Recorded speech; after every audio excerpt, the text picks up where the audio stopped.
Hello and welcome to the LGBTQ review. We are James and Beth and we chat about LGBTQIA plus content. This week we are going to give you some miscellaneous recommendations, so like podcasts and music and that, maybe books. My first recommendation is the Logbook podcast, and it's stories from Britain's LGBTQIA plus history and conversations about being queer today, and it's great. Maybe you've recommended to me this already, I don't know, but it's called Outsports. Have you heard that podcast before at all? It's all about LGBTQIA plus people in sports. So the podcast is talking about that. The reason I enjoy it a lot is because they talk about pro wrestling quite a lot. There's hardly any representation on screen of that. So that's really lovely to hear, just in terms of pro wrestling. Pat Patterson died just like last year, and he's like one of the only out gay men in wrestling. Anyone who's enjoyed wrestling in like last 30 years, Pat Patterson would have had like a hand in that, in matches and stuff, like putting them together and stuff. That's a big part of what he did. My next recommendation is Out in the Wilds podcast. It's an in-depth episode by episode recap of The Wilds on Amazon Prime. It's by two married women, and it's like just the most joyous thing I didn't know that I needed in my life. A lot of the Wilds fandom is like young, obviously, because it's about teenagers. 17, 18-year-olds. So it's really nice to listen to like a married couple talk about it. I mean, it's really nice for me. So I'm like, yeah, adults.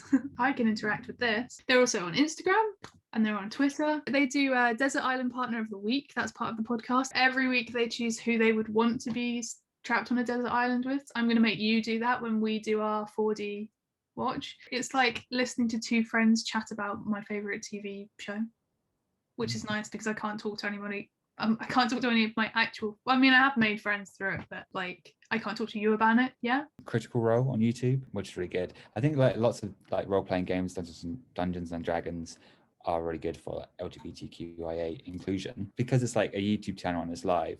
Each one is like hours long, and Dungeons and Dragons is like notoriously long anyway. You have to like really commit to watching it. I think it's hard to like, you can't dip in and out of it. I'm not a huge fan of like Dan Harmon, but he did do Harmon Quest, which was like an animated, so they did like a live D&D in front of an audience and then they animated it, and that has some nice bits in, and they have like a guest each week. I cannot believe you're recommending a Dan Harmon thing here, but you go for it.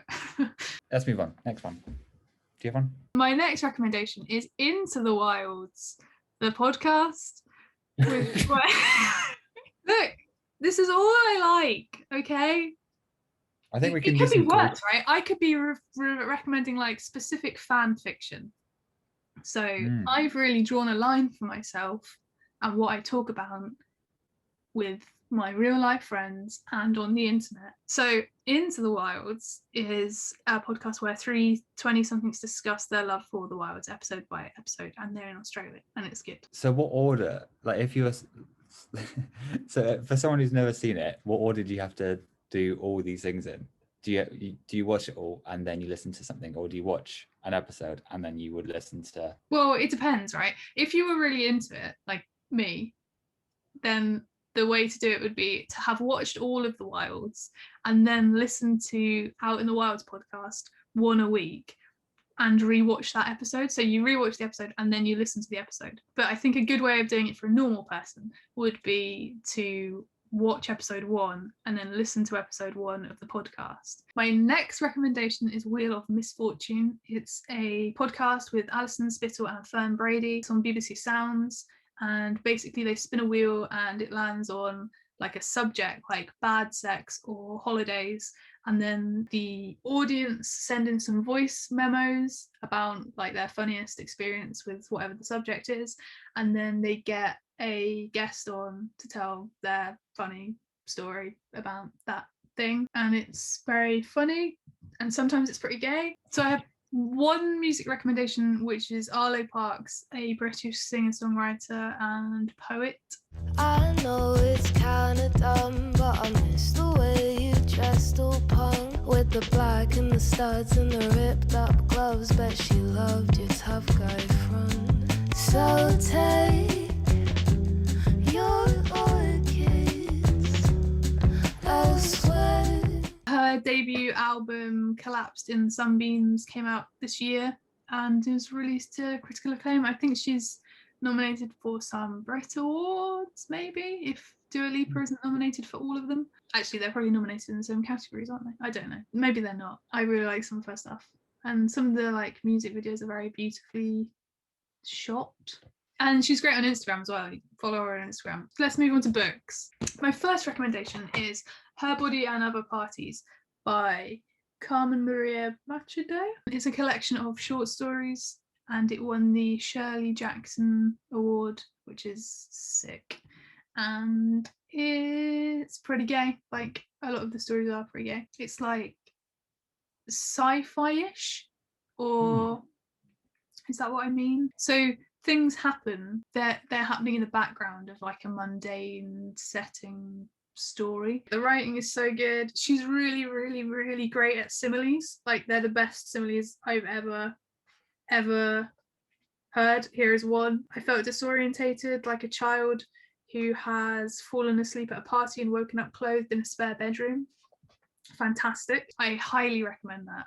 It's short stories is a really nice thing to read at the moment because like everything is exhausting. I haven't been reading as much. The idea of reading a whole book is too much, but like the idea of reading a short story is fine, and then you're like, this is so good, and then suddenly you've read the whole book of short stories. My final book recommendation is one that comes with a caveat. Sometimes on our videos we get comments from Christians. I mean, I'm sure we often get comments from Christians who like want to talk about film and stuff, but sometimes we get comments from Christians that are presented as if they are worried about us or loving, but they're not loving. Really what they're saying is you can't be this if you're LGBTQIA+, right? Like, you can't be Christian. If you accepted God into your heart or whatever, then you, which is like fundamentally not true. And this bit is not for everyone. I understand that, but maybe it's for someone, and that's important, because I wish that somebody had said it, I don't know, in 2012. Yeah, just they're wrong. I find this very difficult to talk about. I wish that I didn't, because it's been like 10 years now. So it's so rubbish that people write things like that on the internet. Like they're writing them specifically on our videos, because most people will read it and just be like, he's stupid. But like a vulnerable person will read it and that's like a thing that they've been worrying about or something. And a good example of how they're wrong, that is more eloquent than I am saying this, is Her Name in the Sky by Kelly Quindlen. It's a YA book set in Louisiana about Hannah, who's a Christian teen and goes to Catholic school, and then has it's like her relationship with her best friend. And I am not into the style of it, but the content of it is great. I just wrote down some quotes from it that will maybe be better than me rambling about it, right? If you don't want to hear spoilers, turn off now. So there's this bit, one of the characters is gay and she doesn't want to be gay because she's Christian and she thinks it's bad. And then there's a teacher, and the teacher says, there is nothing you could be that God wouldn't love. Your deepest nature, whatever it is who you are, and God loves you for it.